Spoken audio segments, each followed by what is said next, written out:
Damos gracias al Señor por esta maravillosa oportunidad que Dios nos concede de estar aquí en esta preciosa nación donde hemos llegado con el único propósito, nada más, no de participar de un culto ni de hacer una actividad porque tenemos mucho tiempo, sino sencillamente pues nuestro objetivo es hacer la evangelización mundial en nuestros días. Así que anhelamos de todo corazón que el Espíritu de Dios pueda desarrollar toda su gracia sobre todos los que están presentes, los hermanos que son pastores, los líderes y el resto de toda la gente que está acá en este lugar. Les invito a que se pongan cómodos en sus sillas y podamos verdaderamente poder compartir el mensaje de la palabra del Señor. Voy a invitarles rápidamente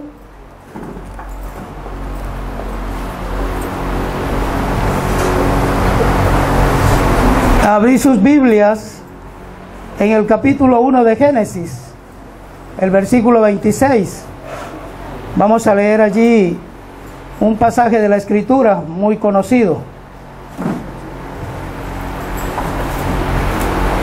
Génesis 1:26 dice así: Entonces dijo Dios, hagamos al hombre a nuestra imagen, conforme a nuestra semejanza, y señoree en los peces del mar, en las aves de los cielos, en las bestias, en toda la tierra, y en todo animal que se arrastra sobre la tierra. Muy bien, oremos al Señor. Dios Padre, te damos gracias en esta hora por esta oportunidad que usted nos concede de testificar del mensaje de la Biblia en este lugar, Señor. Estamos muy agradecidos porque sabemos que todas estas cosas usted es quien las logra y usted es quien las hace. Y por lo tanto, Señor, su gracia posa sobre nuestras vidas. Permita Dios que el Espíritu de Dios pueda fluir sobre cada uno de los presentes y poder conocer, entender y lo más importante, creer que Jesús es el Cristo, el Hijo de Dios. Por lo tanto, Señor, oramos en este momento conforme creemos. En el nombre de Jesús, quien es el Cristo. Amén. Amén.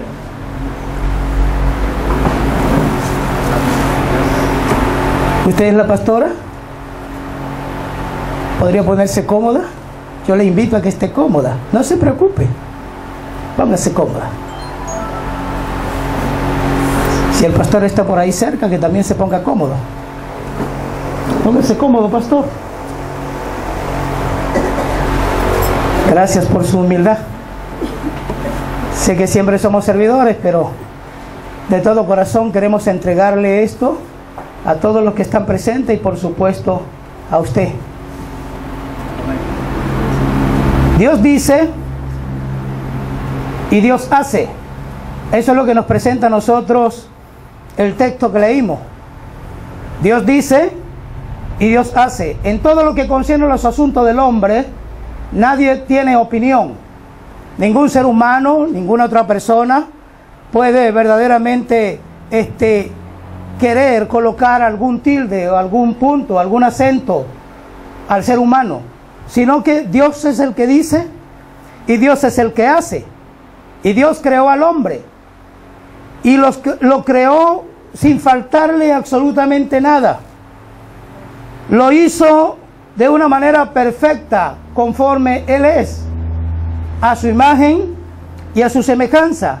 En Génesis capítulo 1, versículo 28 dice que lo bendijo. El hombre bendito por el Señor, muy bendito, y le generó algunas órdenes que eran importantes que el hombre las tuviera en sí. Primero le dijo que fructificara. Estando el hombre y la mujer, le dijo que se fructificara y que se multiplicara. Y esa partecita los seres humanos la entendemos muy bien. Fructificarse y multiplicarse es desarrollar el género humano, es tener hijos, es tener generaciones, descendencia. Pero hay una palabra siguiente que él dice: y llenar la tierra. La pregunta es ¿de qué? La respuesta común dice de seres humanos, pero la verdadera idea de llenar la tierra no es simplemente seres humanos, sino la imagen de Dios, la semejanza de Dios.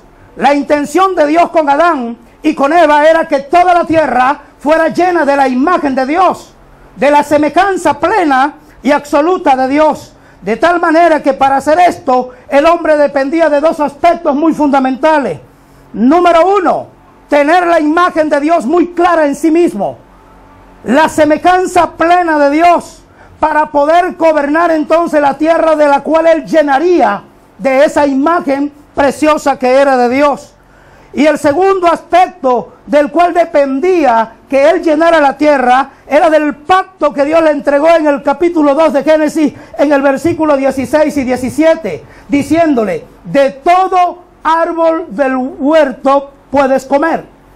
Todo fruto que se produzca en el huerto puedes comerlo, de todos los árboles. Hay una excepción: el árbol que está en medio del huerto, de él no comerás.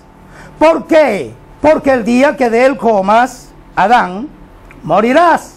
Le entregó una palabra. De esa palabra dependía. La imagen y la semejanza, el hombre la tenía. Pero había algo que el hombre tenía que hacer. La imagen y la semejanza no dependían del hombre, dependían de Dios. Y Dios se las había dado.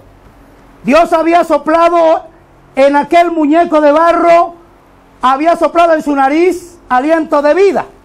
Por lo tanto, la imagen y la semejanza plena de Dios sobre el hombre dependía de Dios. Pero para que la imagen y la semejanza de Dios en el hombre se mantuviera, el hombre tenía que hacer una sola cosa, que iba acompañada. Una vez que él recibe el mensaje: de todo árbol que da fruto en el huerto puedes comer, pero del que está en medio, de ese no. Lo está invitando a que él obedezca. Y la obediencia no camina separada del creer. Para poder obedecer, tenemos que creer lo que vamos a obedecer. Entonces era importante que el hombre fuera creyente de aquella palabra, fuera creyente de aquel mensaje. Si no creía el mensaje, no lo iba a obedecer. En todos estos aspectos, contemplemos lo que ocurrió. ¿Qué pasó entonces? ¿Por qué el hombre está así cada día degenerándose de una manera completamente deteriorada a los tiempos contemporáneos que nosotros vivimos? Cada día hay más intelectualidad, cada día hay más filosofía, cada día hay más cultura, cada día hay más tecnología. En los tiempos modernos del siglo XXI, nosotros nos vivimos rodeados de unas grandes cualidades y distinciones que marcan el liderazgo y la inteligencia del hombre. Pero ante todas estas circunstancias, contemplemos algunos principios que son importantes en la creación. Y es que Dios en el capítulo 1 de Génesis, en el versículo 10 y 11, le ordenó a la tierra producir hierba verde. Y la tierra produjo hierba verde y produjo los árboles. Y esa producción tiene una característica propia que marca un principio. Y es que el árbol flamea su follaje al aire, pero sus raíces están en la tierra. Cuando ese árbol se desprende de la tierra, lamentablemente su follaje se marchita y termina secándose, sencillamente porque se viola el principio y el concepto claro de la creación. De la misma forma son los peces, que fueron creados para vivir en el agua. Una vez que el pez es extraído del agua, nosotros nos encontramos que el pez agoniza, salta de un lado a otro, desesperadamente agoniza hasta que finalmente él muere. ¿Por qué? Porque se violó un principio establecido. La Biblia declara que Dios es espíritu. En el capítulo 4 del Evangelio de Juan, versículo 24, dice que Él es espíritu y por lo tanto los verdaderos adoradores adoran a Dios en espíritu y en verdad. Y el Padre busca que tales adoradores le busquen. ¿Cuáles son esos adoradores? Los adoradores que creen la palabra, los adoradores que tienen el pacto, que viven para Él y que están bajo un marco pleno, genuino de obediencia total. Esto influye. Una vez que Dios sopló en la nariz de aquel muñequito de tierra y vino el aliento de vida, el hombre vino a ser un ser viviente. Y al convertirse en un ser viviente, el hombre es un ser espiritual. Por lo tanto, quiere decir que un principio de la creación es que el hombre es creado para estar con Dios. Es absolutamente su imagen y su semejanza depende de Dios. Y por lo tanto, no puede el hombre vivir una vida propia y una vida feliz separada de allí. Jesús dijo en una oportunidad: separados de mí, nada puedes hacer. Nada puedes desarrollar, nada puedes contemplar. Qué importante es nosotros poder conocer este alto grado de los principios de la creación. Dentro de estos marcos de principios nos encontramos con estos géneros.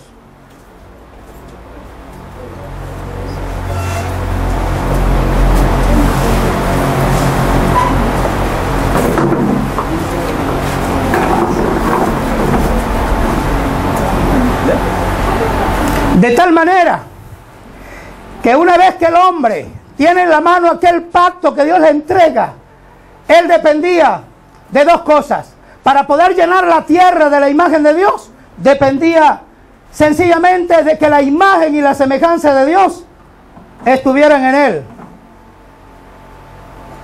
De no ser así,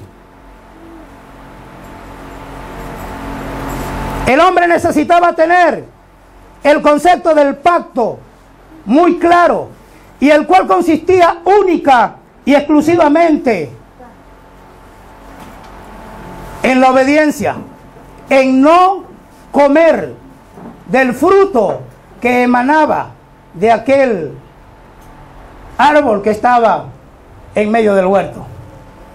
Es indispensable que todos los que son pastores y que están aquí en este lugar partamos de ese principio, de que para que el hombre pueda verdaderamente lograr las cosas de carácter eterno, tiene que vivir en un estado de obediencia, sujeto a una fe que desarrolla el creer. ¿Qué ocurrió plenamente con todo esto? Hay una filosofía que se maneja desde hace muchísimos años, y es que el hombre presenta dos grandes conceptos para presentar al hombre precisamente. Uno es que el hombre se adueña del pensamiento creador de todas las cosas, marcando distinciones en el ser humano a fin de generar dirección que le conviertan en uno de los temas más importantes de la actualidad que llamamos liderazgo. Ese liderazgo que termina en un concepto de destrucción para todos los temas importantes de la vida del ser humano, llámese familia, llámese naciones, llámese humanidad. A tal extremo que el hombre lo mueve todo bajo un criterio del marketing que termina en dinero. Por dinero se hacen las armas, por dinero se hacen las guerras, por dinero existen las religiones, por dinero se fundan las congregaciones, por dinero existen las sectas. No es tanto por el concepto de la salvación, es mucho el que mira el fundamento de levantar una obra, no únicamente para que la gente sea salva, sino mirando condiciones y cualidades de vida, estatus económicos que le permitan pasar de un nivel a otro en el criterio del liderazgo. Y esta guerra se mantiene en todos los seres humanos. Allí el hombre exalta al hombre a un estado de supremacía gigantesco. Por el otro lado hay un estado degenerativo donde el hombre se descalifica diciendo que desciende del mono. Sabemos que es una teoría que ha marcado desastres en el intelecto de todos los seres humanos que se van desarrollando en el conocimiento de la vida, degenerándose a parecerse a un animal que tiene condiciones parecidas físicamente en algunos aspectos, y por eso el hombre lo toma como una base, dando fuerza a una teoría sobre evolución. Todo esto, el hombre indica que se destruye a sí mismo. ¿Por qué nacen esos conceptos? Porque el hombre no tiene una claridad de sí mismo. El hombre no tiene un concepto propio de la vida. En el siglo XX se le decía a los jóvenes que estudiaran para que fueran alguien en la vida. Es decir, tengo un título para que pueda ser reconocido. Como que si no tener un título significaba que no tenía personalidad, significaba que no tenía reconocimientos por el hombre. Esa es la condición del siglo XX. Mientras que en el siglo XXI, la nueva filosofía que maneja el liderazgo lo lleva a un criterio me comprometo, actúo y aprendo. Indicando esto, que el hombre que se compromete en la vida, el hombre que se enfrenta a las distintas filosofías que presenta la humanidad, es una persona que genera compromiso. Y el compromiso es una distinción que se sostiene con hechos. Por lo tanto, marcando estos grados de distinción, el hombre del siglo XXI se compromete y en medio de la experiencia actúa y entonces incorpora qué significa aprender. Y esto lo lleva de una forma que, con todo el respeto que merecen los presentes, en el siglo XXI vivimos de carácter idiotizado por la tecnología y por las tantas cosas, y cada día nos alejamos más de la comunión entre seres humanos. Y si estamos lejos de la comunión entre los seres humanos, ¿cómo se encontrará el hombre en un concepto con Dios? Es necesario que nosotros miremos todos estos detalles. La Biblia declara que aquella generación de Noé se acabó.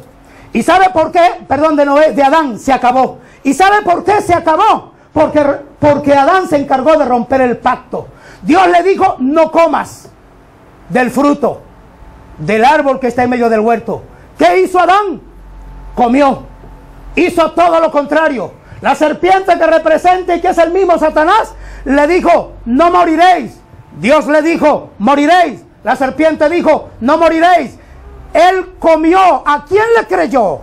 Si le creyó a la serpiente, pues no le creyó a Dios. Si le cree a Dios, no le va a creer a la serpiente. Pero él desobedeció aquel pacto entregado y se rompió al extremo que aquella generación después de Adán, se destruyó completamente porque no obedeció, y no obedeció porque no creyó, y allí el pecado verdaderamente dominó la mente, dominó el cuerpo, dominó el espíritu y dominó totalmente, y el hombre entró en un problema grave porque quedó plenamente separado de Dios.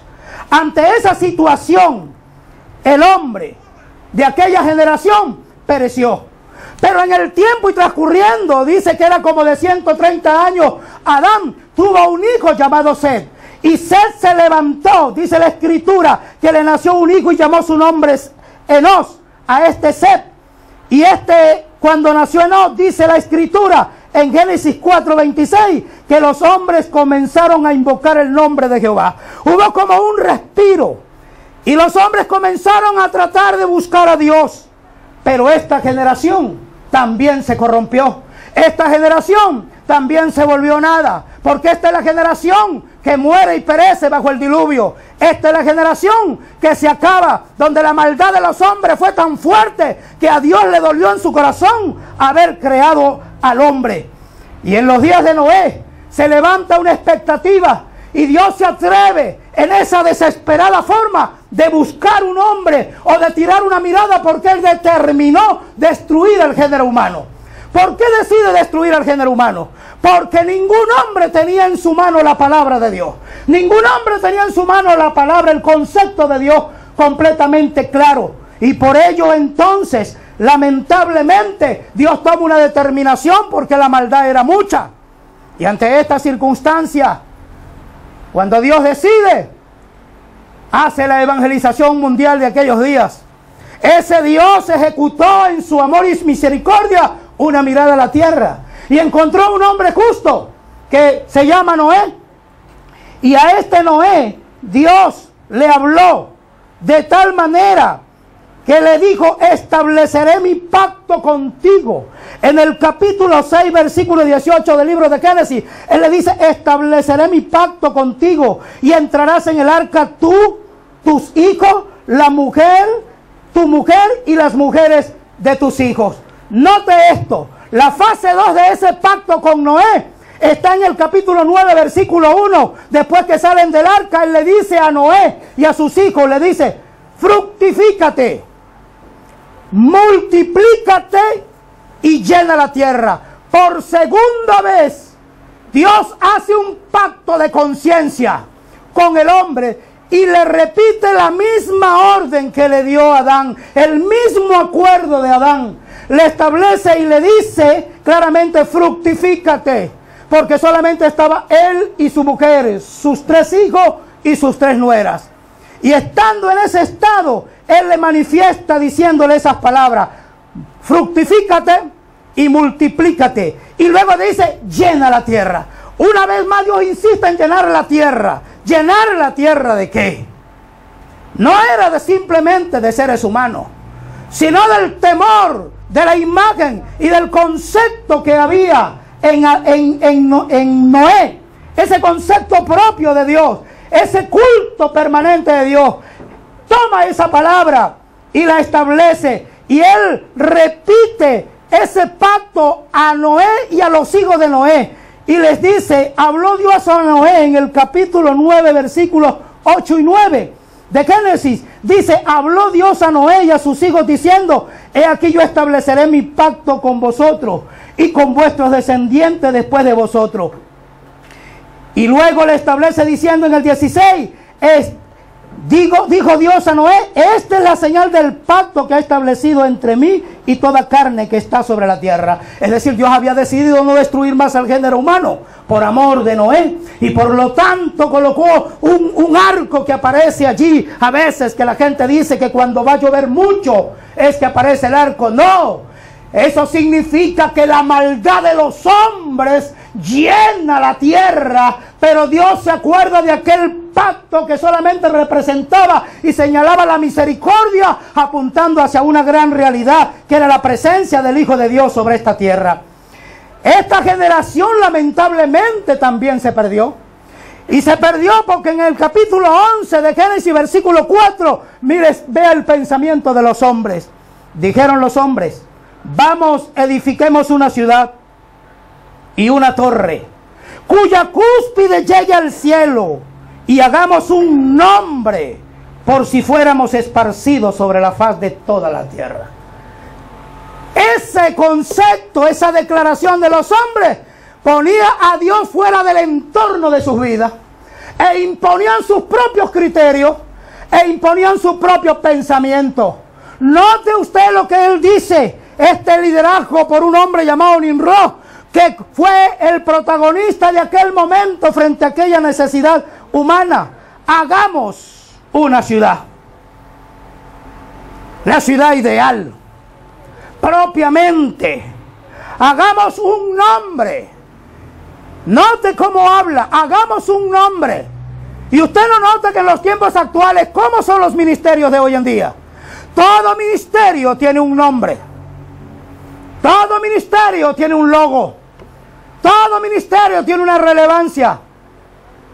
Todo ministerio tiene plenamente un concepto de sí mismo. ¿A quién proyecta el nombre? ¿A quién proyecta el logotipo? ¿A quién proyecta la identidad que tenemos como ministerio? Y déjame decirle que yo no escapo de eso. Yo no escapo. Yo estoy ahí metido igual que usted, en la misma situación contemporánea. Y en algunos casos, no es que estoy en contra, pero en algunos casos hasta vemos grandes fotografías en los templos, en los avisos del pastor y de la pastora, como los sublimes, como los supremos. Hagamos un nombre, dice aquí la escritura. Hagamos un nombre y una torre. Cada ministerio se convierte en una torre. Cada congregación se convierte en una torre. Criollamente en Venezuela le decimos parcelita. Cada pastor tiene su propia parcela. No sé cómo lo hablan aquí en Argentina, pero lo cierto es que cada ser humano impone su propio criterio. Y cada congregación que se levanta le coloca el mismo nombre. ¿Estamos en contra? No. Lo que quiero es que vean el principio que desafía y que contradice la plenitud de la voluntad de Dios. Absolutamente y lamentablemente en el siglo XXI es uno de los escenarios que nosotros nos encontramos. De tal manera que Dios sigue insistiendo, aun cuando aquella generación se perdió, entonces Dios confundió sus lenguas y fueron esparcidos sobre la tierra. Y por aquí hay algunos que hablamos venezolano, y otros hablamos argentino, y otros hablamos coreano. Perdón, unos hablamos español. Eso es lo que quise decir. La hermana se rió porque también hablan colombiano por allá. Fíjese bien, lo que quiero que veamos es que ese es el fundamento de una intervención divina frente al desafío humanista y carnal del hombre. Y rompe el pacto con Noé. Se acaba aquel grado. Entonces fueron esparcidos. Dios sigue su insistencia y hace un pacto más adelante con un hombre llamado Abraham, que también fracasa.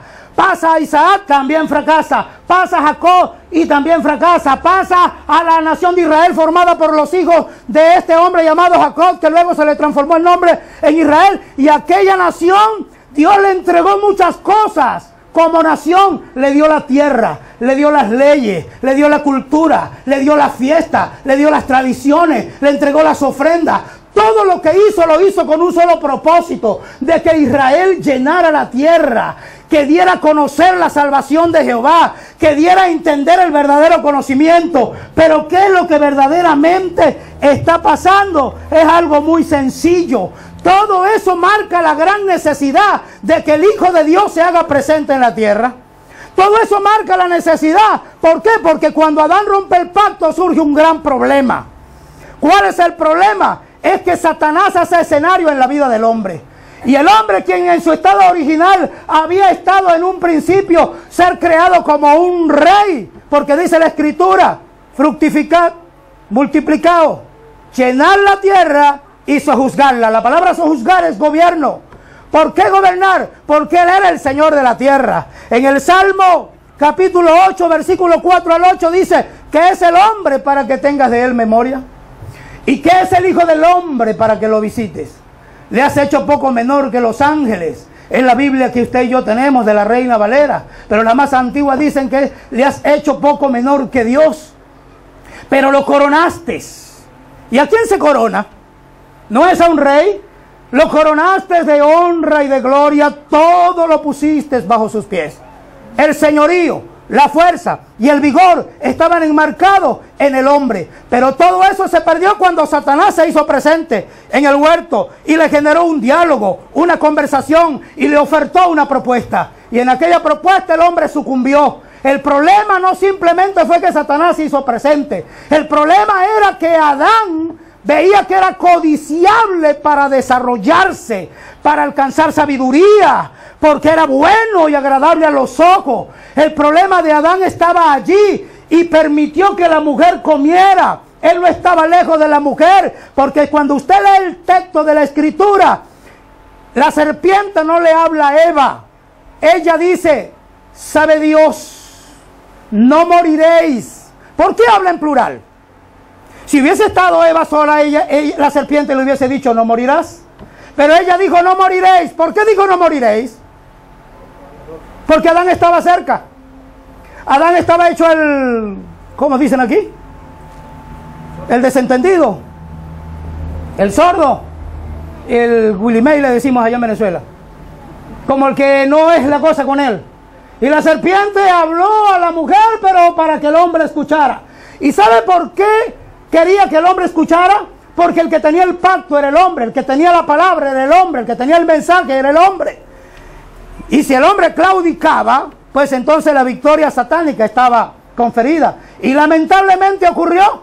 Entonces surgió ese problema, que es lo que lleva toda esta breve historia que yo le he contado, hasta el fracaso de Israel, el fracaso de todos los hombres de Dios en el Antiguo Testamento, en esa historia sagrada. Ninguno de ellos puede ser enmarcado en un criterio de victoria. Todos fracasaron. Por eso la Biblia presenta sus debilidades. ¿Por qué? Porque todos cayeron, quedaron bajo la influencia de Satanás. No creyeron la palabra, por lo tanto rompieron el pacto, habiendo consumido la incredulidad, habiendo pecado, cayeron en desobediencia, y esta produjo la muerte, y la muerte significa separación. Entonces, por lo tanto, el problema fundamental del hombre está resumido en tres aspectos. Número uno, está separado de Dios. Número dos, está plenamente mutilado por el pecado. No puede accionar. Y número tres, bajo el poder de Satanás. Y de ser un rey vino a ser un esclavo, porque de ser hijo de Dios se convirtió en hijo del diablo. De ser un hombre santo y justo se convirtió en un pecado, pues por cuanto todos pecaron, todos estamos destituidos de la gloria de Dios. Todo ese marco propicio, usted lo conoce. Todo lo que yo estoy hablando lo ha leído de alguna u otra manera. Pero lo que tenemos que mirar es que el hombre separado de Dios, nada de carácter eterno verdaderamente puede ejecutar. Por eso, si pegamos un salto largo y nos vamos al libro de los Hechos, nos encontramos que el día de Pentecostés se levantó el apóstol Pedro junto con los 11 y dijo, dando un discurso que en el capítulo 2, versículo 36, él le termina diciendo: a este Jesús, a quien vosotros crucificasteis y matasteis, Dios le ha hecho Señor y Cristo. Pero hay una palabra clave que comienza el texto arriba, y es que él dice: ciertísimamente. Si usted lee los evangelios va a encontrar que Jesús utiliza el término desierto, desierto, te digo. En pedagogía, esa expresión desierto, desierto, representa la ley de la repetición. Y la ley de la repetición es un marco que lleva el docente con el propósito de fijar en el alumno o en el discípulo, fijar el conocimiento, es decir, no se genere el olvido. Marca la experiencia del ensayo y el error. Desierto, desierto. Cuando un alumno presenta un examen, no se evalúa al alumno, se evalúa al profesor. A él es que se está viendo qué es lo que está ocurriendo con él, si su enseñanza está llegando o no está llegando. Y por eso cuando el alumno presenta un examen, se está aplicando en pedagogía la ley de la repetición. Jesús dijo: desierto, desierto. Aplicó la ley. Pedro, que no era un hombre muy letrado, no aplicó la ley, sino que aplicó el indicativo y dijo: ciertísimamente. No hay mentira en lo que digo, sepa toda la casa de Israel. Y cuando él dice ciertísimamente sepa toda la casa de Israel, estaba exponiendo su vida. ¿Por qué estaba exponiendo su vida? Porque se había prohibido hablar en el nombre de Jesús, quien es el Cristo. Se había determinado no hacerlo. Ellos eran perseguidos.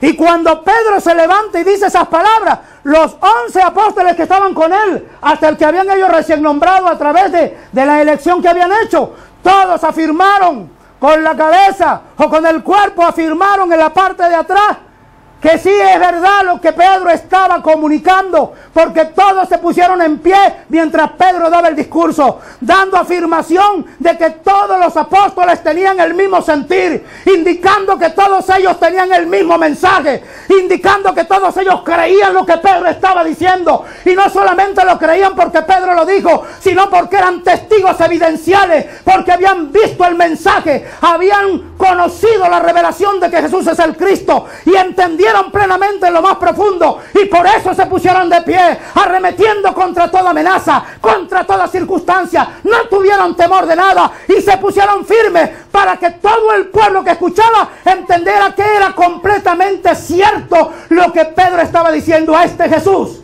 a quien vosotros crucificasteis y matasteis, Dios le ha hecho Señor y Cristo. Y ese mensaje comenzó a correr. Y ese mensaje conmovió a mucha gente. Mucha gente fue conmovida. Mucha gente fue impactada. Pero solamente 3,000 creyeron el mensaje.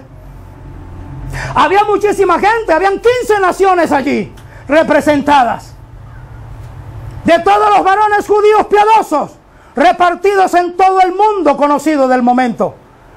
Y de toda esa multitud, muchos lloraron. Muchos dijeron: es verdad, se impactaron, se conmovieron, pero solamente 3,000 dijeron: varones, Galileo, queremos. Entonces vino la respuesta. Y la iglesia comenzó a desarrollarse en aquel tiempo. Y en el capítulo 5 del libro de los Hechos, el versículo 42, dice que la iglesia primitiva no cesaba de enseñar y predicar a Jesús, quien es el Cristo. Y cuando usted contempla todo esto, se encuentra con este mensaje, que era lo que ellos conversaban, que era lo que ellos presentaban. ¿Por qué? Porque toda la historia que yo le presenté, todo el desarrollo humano intelectual de los tiempos de Noé, en aquella época de conciencia, no sirvió de nada. El hombre quiere nombre, el hombre quiere estatus, el hombre quiere condición, el hombre reclama, y todo lo hace por una sola causa. ¿Sabe cuál? Está separado de Dios. Por lo tanto, al estar separado de Dios, está bajo el poder del pecado. No puede zafarse. Y si está bajo el poder del pecado, su padre es el diablo, es homicida. Puede tener la mejor filosofía, puede tener la mejor educación, puede tener todos los títulos y los doctorados que sean necesarios, pero eso no implica que sea salvo. No implica absolutamente nada. No son los títulos. En Venezuela, en mi organización, a mí me llaman reverendo. Y durante muchos años tuve la oportunidad de ser profesor de teología. Durante unos 12, 13 años, en uno de los seminarios más poderosos que tiene Venezuela, que es el Seminario de las Asambleas de Dios de Venezuela. Allí estudié, allí me gradué, allí ejercí por muchos años y obtuve el título de licenciado en teología pastoral. Posteriormente saqué una licenciatura en teología bíblica en otro colegio universitario llamado Centesum. Todo eso juega un papel importante, pero ¿sabe qué? Que me he enterado en la vida de que verdaderamente siempre hay un vacío en el corazón del hombre, siempre hay una circunstancia bastante difícil. Esto no lo logré en 2 días. No soy tan viejo, pero tampoco tengo cara de muchacho joven. Y esto demuestra el criterio de que a lo largo de 38 años de trabajo y de ministerio hemos desarrollado tantas cosas. ¿Y sabe qué? No se necesita mucho para que mucha gente se congregue en un lugar. Usted quiere que esto se le llene, reparta comida. Y usted verá que la gente va a venir. Y mucha gente de esa va a ser conmovida. Y mucha gente le va a agradecer. Y mucha gente va a comenzar a asistir porque sabe que usted siempre va a dar algo de comer. Y eso no es un desafío para usted como pastor. No, es que el Señor Jesús lo hizo. Y comían 5,000 hombres. Y comían 4,000 hombres. Y en una oportunidad Él tuvo que decirles la verdad. Vosotros me seguís por la comida que yo os doy. No por el mensaje que yo entrego. No porque verdaderamente crees. Sino porque estás pensando en el vientre completamente. Y así está el mensaje contemporáneo. Entonces los apóstoles tuvieron que enfrentarse a esta realidad. Si usted va conmigo al capítulo 9, por favor, del libro de los Hechos.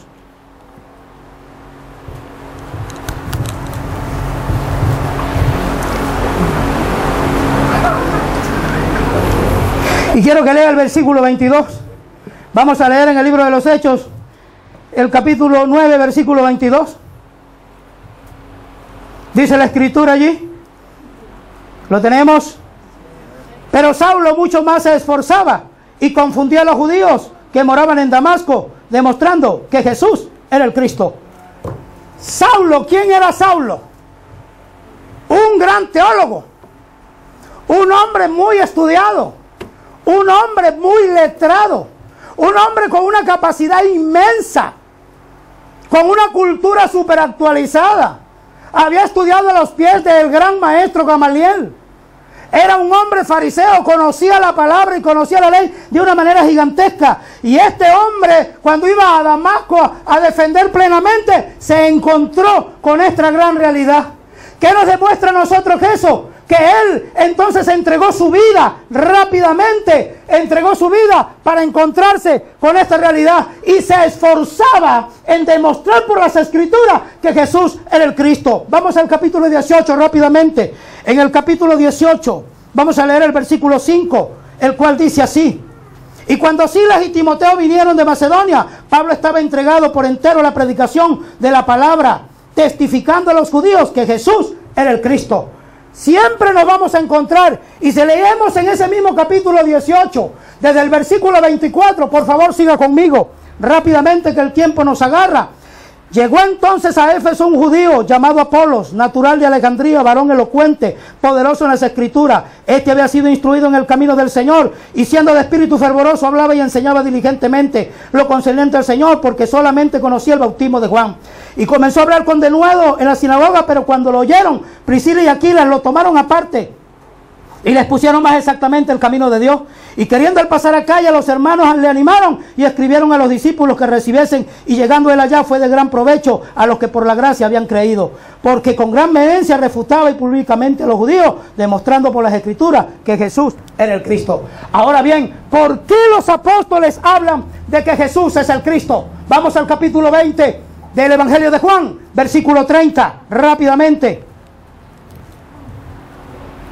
Y allí nos vamos a encontrar con una gran realidad. Evangelio de Juan, capítulo 20,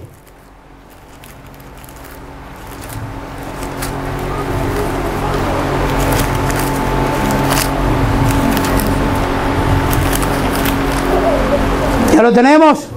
Es necesario que lo consigan y lo lean, por favor. ¿Ya lo tenemos? ¿Los hermanos que están aquí adentro lo tienen? Porque me están contestando los de afuera. ¿Los de adentro lo consiguieron? ¿Sí? Juan 20:30. Pero estas se han escrito para que creáis que Jesús es el Cristo. Pero estas se han escrito para que creáis que Jesús es el Cristo, el Hijo de Dios, y para que creyendo tengáis vida en su nombre. El Evangelio no fue hecho como un libro histórico. La Biblia no fue escrita desde Génesis hasta Apocalipsis. Todo esto engloba un solo mensaje. Y está marcado y resumido allí en Juan 20:31. Estas se han escrito para que todo hombre sobre la tierra crea que Jesús es el Cristo. ¿Quién es Jesús el Cristo? Es el Hijo de Dios. ¿Cuál es la ventaja de creer en Jesús como el Cristo? Sencillamente que volvemos a la vida, volvemos al hábitat natural, y por lo tanto todo esto enmarca el verdadero concepto. Entonces el mensaje de la Biblia es que Jesús es el Cristo. El mensaje de la Biblia marca el concepto real, y por eso que los apóstoles expresan siempre el mensaje diciendo que Jesús es el Cristo. Se esforzaban, demostraban, confundían, discutían, hablaban, enseñaban en el templo, en las casas, que Jesús era el Cristo. Ese término Jesucristo es una palabra clave, sí, pero esa es una, en la revisión que ejecutaron estos Cipriano Valera, estos dos curas católicos, y en su revisión de la Escritura hicieron una fusión, uniendo la semántica de la palabra, que es el oficio, con la epistemología, que es la raíz y la esencia, y fusionaron el nombre de Jesús con el oficio, y por eso colocaron Jesucristo. Ahora, no está mal decir Jesucristo, pero si usted no tiene el concepto claro de qué significa que Jesús es el Cristo, usted no tiene una claridad de lo que está diciendo cuando habla Jesucristo. Por lo tanto, es importante que nosotros comprendamos. El mensaje de la Biblia lleva un propósito muy claro, y ese propósito muy claro está en Mateo 24. Vamos rápidamente allí, a Mateo 24.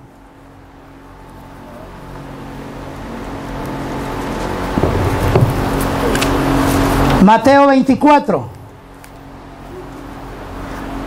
Lo tenemos. 24, busca el versículo 14.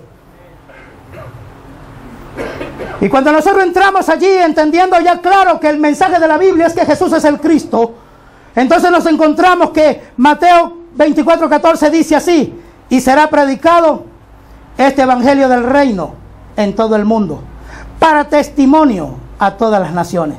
Y será predicado este evangelio del reino. ¿Cuál es el evangelio? Que Jesús es el Cristo. ¿Qué es lo que hay que predicar? Que Jesús es el Cristo. Pero no podemos negar, mis amados hermanos, que la idea de la evangelización mundial en nuestros días es generar la señal que debe producir la iglesia. La iglesia emanará la última señal para que el Hijo del Hombre venga. ¿Cuándo viene? Cuando sea predicado este evangelio en todo el mundo. ¿Quién tiene que predicarlo? La verdadera iglesia. ¿Cuál es la verdadera iglesia? Todo aquel que cree que Jesús es el Cristo, lo confiesa y lo proclama.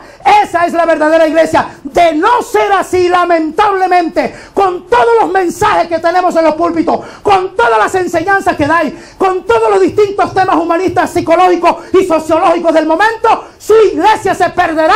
Medite bien usted, que es pastor. ¿En dónde estás parado? No todo el que me dice Señor, Señor entrará en el reino de los cielos. La evangelización mundial es sumamente importante en nuestros días, para darle a aclarar al mundo que Jesús es el Cristo. Y este mensaje es el mensaje de la Biblia, y es la señal que se predica. La idea del evangelismo no es para que la iglesia crezca. La idea del evangelismo es para generar la señal, porque cuando prediquemos al último ser humano, entonces Cristo viene por su iglesia.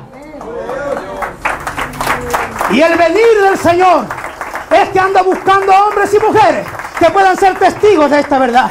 Y eso es lo que nosotros llamamos que Cristo viene. Esa fe en Maranata y ese concepto real. Yo anhelo de todo corazón que, aunque es muy poco el tiempo para conversar, porque tendríamos mucho que hacer y mucho que decir, pero el tiempo se nos ha ido. Que Dios me les bendiga grandemente y que la gracia de Dios pueda fluir en este momento sobre su vida. Y oremos al Señor para que el Espíritu de Dios nos ilumine y podamos entender con profundidad este mensaje, que es el mensaje de la Biblia, que Jesús es el Cristo. Mucha gente lo manifiesta y lo expresa. Mucha gente habla de Jesús. Y estando en Bolivia, le dije a un pastor: ¿a usted sabía que en el Nuevo Testamento existe otro Jesús? Me dijo, no lo sé. Le dije, venga conmigo. Y venga y lea en Colosenses, capítulo 4, para que usted vea que allá hay otro Jesús. Y otro Jesús que de paso también era pastor. Pero no era Jesús, el Cristo, el Salvador. Oremos al Señor. Dios Padre eterno, te damos gracias. Y rogamos, Padre mío, que en esta hora, orando en el nombre de Jesús, quien es el Cristo, el Hijo de Dios, quien verdaderamente es el verdadero Rey, sacerdote y profeta de nuestras vidas, esa gracia profundice en todos nosotros y esa gracia sea sobre cada pastor y sobre cada persona que está presente en esta hora. Nosotros, Señor, estamos aquí porque usted es el que hace las cosas y estamos haciendo la evangelización mundial en nuestros días. Que toda esta nación conozca, escuche, y por eso damos testimonio de que Jesús, el Hijo de Dios, es el Cristo, el ungido, el verdadero Rey, sacerdote y profeta. Muchas gracias por este momento tan oportuno. En el nombre de Jesús, quien es el Cristo, hemos orado porque así lo creo de todo corazón. Amén. Amén. Amados hermanos,